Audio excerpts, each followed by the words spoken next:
How to delete all viruses on Windows 10 or 11.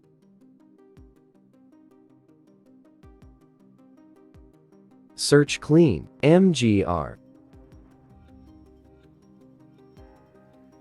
Select Drive.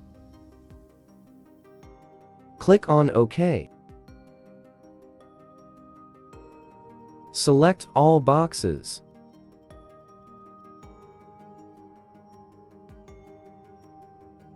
Click on OK. Click on Windows and R. Add this command and click on OK.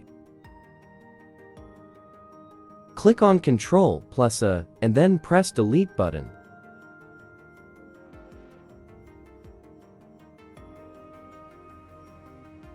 Search MRT.